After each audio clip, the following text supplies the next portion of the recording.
Welcome to General Aviation Security Magazine's end-of-year discussion panel. I'm Dave Hook, the publisher of General Aviation Security Magazine, and your moderator for these panel discussions. We have with us 4 of our authors who have graciously agreed to be on the panel. First, we have Alan Armstrong, a practicing attorney who specializes in aviation law. Next, we have Dr. Daneil Benny, professor and holder of the Security Discipline Chair at Embry-Riddle Aeronautical University worldwide. Joe Corrao is our next panelist. Joe is a prolific writer and contributor to the magazine, as well as an avid aviator and lawyer. Finally, we have Andy Downs, the director of the 5/8 November Project. Welcome, and thank you all for being here. Here's what I'd like you to consider. What should we do to preserve general aviation for future aviators? Joe, you're first. Well, Dave, in the realm of security, I think we need to assure the American public that general aviation cannot be used to threaten them. So far, we've tried to do that with PR campaigns, and we've had some success. I believe that to really achieve this goal, we need to adopt real security measures that really enhance security without destroying GA's core business models and its flexibility to go anywhere, anytime, and with little or no notice, with pretty much anyone and most anything on board. This is not as difficult as it may sound.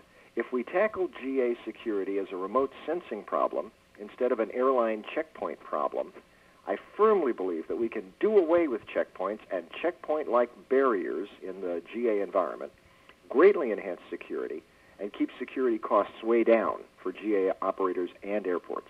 In my opinion, that is the wave of the future. Alan? We should teach future aviators that the more aviation is subjected to government controls and regulations, the less viable it becomes as a transportation enterprise. The thing that attracts people to flying is freedom of movement, freedom to go where you want to go, when you want to go. And that flexibility is abhorred by the government. Government abhors initiative. That's the last thing they want. They want regimented activity as exhibited by the TSA. So to preserve general aviation, pilots and future pilots must understand the best thing that can be done is to keep government out of the way. Andy, you're up. That one concerns me quite a bit because at the International Airport 5 years ago, there were T hangars, there were plane ports filled with general aviation aircraft, private plane owners. All of that infrastructure has been removed from the Nashville International Airport as of this year. General aviation is being driven out of the major airports left and right to the feeder airports and local community airports. Dr. Benny, please tell us what you think.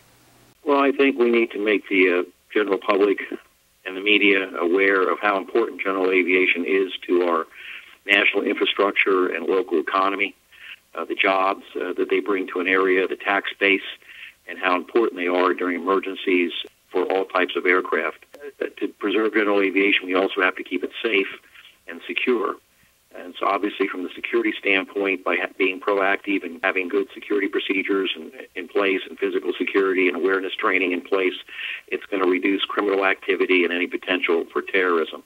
And by assuring the public that general aviation is safe and secure and promoting it in a positive light, that's going to add to the preservation of general aviation. And back to you, Joe. Dave, again, I think that the initial responses pretty much covered the waterfront. I don't have much to add here except to say I really want to thank you for this opportunity and thank your other speakers for their thoughts. Aviation security and the viability of the general aviation industry going forward are things that we can't take for granted in this country. We are blessed in America to have the most free, open, and even in the days of $6 gasoline, least expensive aviation environments are certainly one of the freest, most open, and least expensive aviation environments in the world.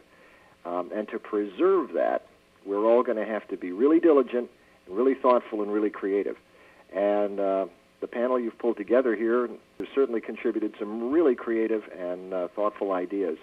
And I think we'd all be wise to listen and give some thought to them. Thanks very much for this opportunity. Alan, back to you a second time.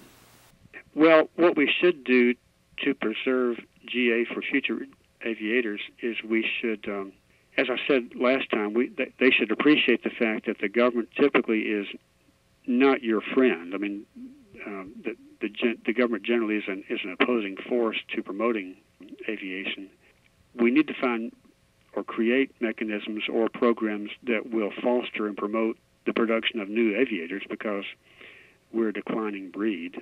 And I'm not saying that the government is the answer for that problem.